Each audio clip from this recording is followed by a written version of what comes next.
Salut tout le monde, c'est Slip, j'espère que vous allez bien. On se retrouve pour une petite vidéo présentation stuff d'Oppo. Alors ce sera sur un IOP, après ça peut marcher sur toutes les classes corps à corps qui n'ont pas besoin de portée.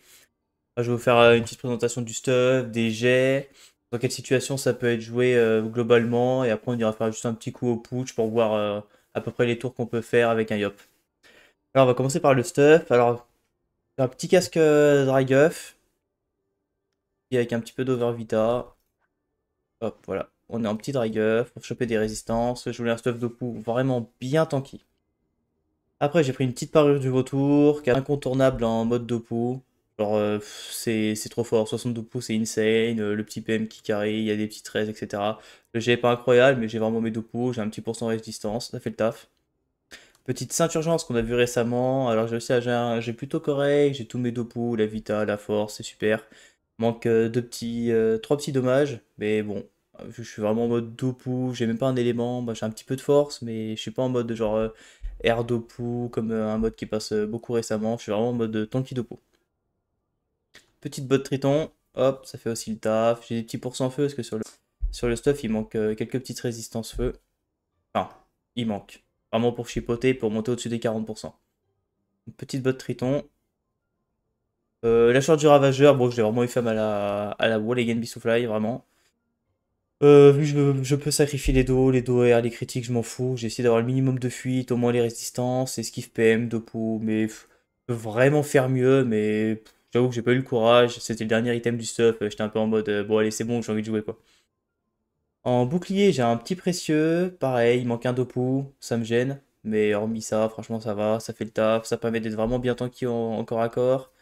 Le malus dommage distance, on s'en fiche complètement parce que, enfin voilà, quoi, on est vraiment là pour mettre des dopous, donc on n'est même pas concerné en fait par le malus. En anneau, j'ai pris un petit nomenclature. En anneau dopou, honnêtement, tous les autres ils ont 10 dopous, 15 dopous. Enfin, la nomenclature qui donne 25 dopous est vraiment bien. L'esquive PM, les 14% de reste dessus sont vraiment sympas. Donc c'est vraiment cool. Un des meilleurs anneaux pour dopou, très honnêtement. Ah, j'ai pas montré les petits bonus. Après, j'ai ma petite baguistique avec un bonus. C'est quoi le panoplistique. Alors j'ai la petite baguistique PM. J'ai très correct. Cette-ci, je l'ai achetée. Je l'ai pas fait moi-même. Bon, il manque 10 Vita. Après, les stats, je m'en fous un petit peu. Mais bon, 38 All, on est correct. J'ai tous les recris, ce qui est important pour moi. Bon, après, il y a tous les dommages, le minimum de soins, les résistances. Le jeu est très propre. Et après, du coup, on a le petit bonus stick qui donne les 25 dopou, 30 recris, 10% terre. Ça, c'était important pour moi parce qu'il y avait plusieurs variantes en vrai en panoplie entre amulette et anneau. Mais j'ai vraiment choisi celui-là pour, vu que je vais être vraiment tanky, donc pour prendre gagner les 10% terre, 30 récré mine de rien ça se prend, et un petit 25 de pou, ça fait le taf. Et ensuite bah, pour finir j'ai le petit Torquistic. Bon, après j'ai vraiment un gros jet sur le mien, j'en suis très content, je l'ai réalisé très récemment. La vita je suis à -3 c'est cool, j'ai des perfs stats, manque un sagesse, 25 de pou, 20 récré. Je suis qu'en 9 dommages par contre, mais j'ai réussi à avoir un over de 6% feu dessus, donc je suis vraiment très content. C'est pas souvent qu'on sort des 6%. Donc voilà, voilà. Alors statistiquement parlant, j'ai 5254 Vita, je suis en 6. 3 PO, n'importe quoi. 3 PO, donc bon, ça peut être utile, mais sur Yop, balai complet. Alors en trophée, c'est modulable. Mon l'ocre est vraiment obligatoire, l'abyssal j'aime beaucoup, ivoire, obligé. En Dopu, déjà les 2,64 c'est obligé. Après le petit 32, il peut facilement être changé pour un petit forge lave, un petit Dokoko, un petit émeraude. Ça dépend des combats, ça dépend contre quoi on va jouer. Sachant que le stuff Dopu, c'est pas un stuff qu'on peut avoir sur une classe et qu'on se dise vas-y, je fais tous mes colis comme ça. Genre vraiment pas. Il y a vraiment des maps pour Dopu là actuellement, c'est impossible. Vraiment. Genre, il y a des maps en 2 tours, bah je suis un push, frérot. Je peux pas avancer. Enfin, j'avance, mais je peux rien faire de concret quoi dans le combat, donc c'est vraiment très gênant. Très fort sur des maps serrées, des cantons contre des sacrieurs, des Ujinac. Le Fekas, il a pas sa glyphe en vrai, bah ses résistances avec les Dopu, bah ciao, bye bye. Donc vraiment, ouais, si je le conseille, vraiment le stuff, mais c'est vraiment sur... comment dire, faut un deuxième stuff à côté, quoi. Ça peut pas être le seul stuff. Et ouais, sur des maps corps à corps, par contre, ça fait vraiment le café.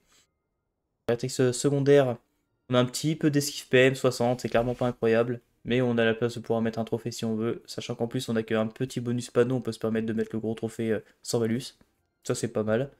L'initiative est complètement éclatée, mais vu que je joue ce mode en 2v2, 3v3 moins, mais vraiment plus 2v2.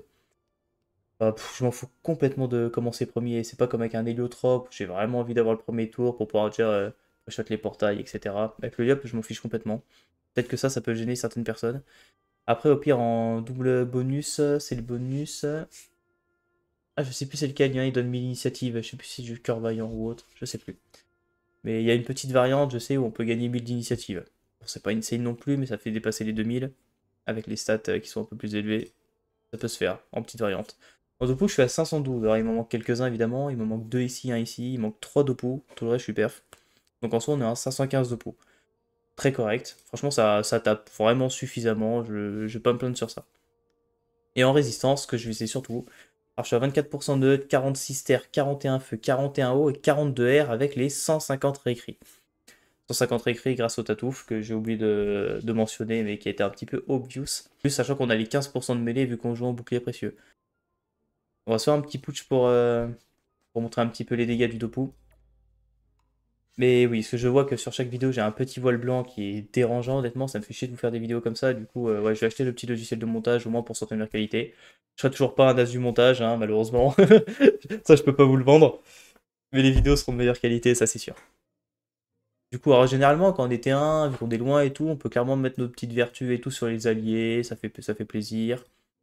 La petite maladresse, quand je vois qu'il y en a qui vont jouer corps à corps, mais ça, pas systématique, je peux Vita ou je divine pour les poteaux. Mais bon, on peut largement jouer correctement. Du coup, un tour basique, généralement, on a la violence. La violence qui est tous les tours, ça c'est vraiment bien. Donc on peut se permettre de violence, doubler un petit.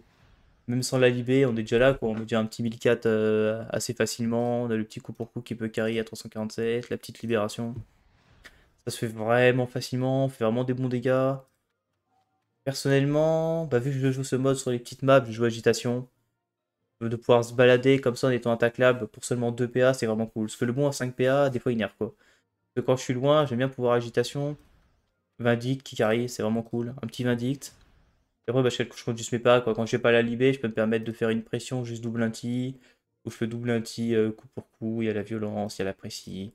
Mais un gros tour, on va dire, je vais être là. Là, ça fait 4 PA. Plus 3, plus 2. Ça fait un petit 4, 7, 9 PA. Donc en vrai, je peux faire un full tour. J'ai pas violence avant, je suis un gros loser. Mais même sans la libé, on peut mettre des bonnes pépites. Un petit 6, 12, 13, 14, 15. Plus le 350, un petit 1850 comme ça fait vraiment plaisir. Sachant qu'on s'est permis de agitation et de vindicte dans le même tour. Donc c'est vraiment cool. Après, la pression, t'as vraiment pas grand chose. Hein. T'as pas zéro quoi, mais bon, c'est pas insane, c'est vraiment pour l'érosion. On peut jouer fracture, ça dépend de la préférence. Faut que, vu qu'on n'a pas vraiment des stats avec ce stuff, on peut se permettre de jouer fracture ou la pression. Mais moi j'ai privilégié pression, vu que j'ai un petit peu de stats en terre quand même avec ce stuff. Puis elle coûte que 3 PA. Après, bon, tout dépend quoi. Genre, s'il y a un Zobal ou autre, on peut choper une zone fracture. On va dire que la fracture est plus worse. Bref, ça c'est chacun ses préférences. Après en variante, je joue déferlement. Vu que, comme je dis, je suis un putsch. Ça arrive vraiment des fois on est loin. Donc ça coûte très cher. Là, je me mets une carotte, donc bon, ça coûte cher. Mais mine de rien, on peut quand même doubler un T si on a eu le proc ou si on joue à quelqu'un qui donne des PA. On peut quand même se permettre de carotte, de rush et de pouvoir mettre des coups, quoi. Sachant que le déferlement, je m'en suis quand même pas mal servi sur des ennemis pour rusher dessus et pour ensuite doubler un petit libération ou autre. Donc après, la petite menace aussi qui peut être carrée, vu que les gens, quand ils sont pas trop bêtes, et ils vont voir un mur, ils vont se caler comme ça. On se dit, ah, vas-y, c'est chiant pour les dopou, mais hop, je vais poser un exemple pour dire que ça, c'est l'ennemi. Mais je joue la petite menace pour pouvoir le ramener, pouvoir taper. Enfin, voilà, c'est vraiment des petites variantes de déplacement qui permettent de carry un petit peu parfois pour taper. Après, quand vraiment c'est la crise, on peut se permettre de mettre un chaffeur derrière comme ça. Puis bon, voilà quoi. Après, sur le stuff, il n'y a pas grand chose d'autre à dire. Ça reste du dopu, il n'y a pas des combos de fou. Ça reste très simple à jouer. Ouais, après voilà quoi, hein, c'est simple. Hein. Le truc un petit peu tricky, c'est peut-être essayer de choper des petites zones violence. C'est tout. Et encore, c'est quand je dis tricky, je m'entends bien parler, hein, on joue quand même Yop. Mais bon, ouais. En soi, c'est très très simple. Mais bon, on va s'arrêter déjà là. Je fais pas de colis vu que la flemme, j'ai même pas le courage de lancer honnêtement. Vous avez pu voir un petit peu ce qui peut se passer. Donc ouais, un peu les points forts et les points faibles.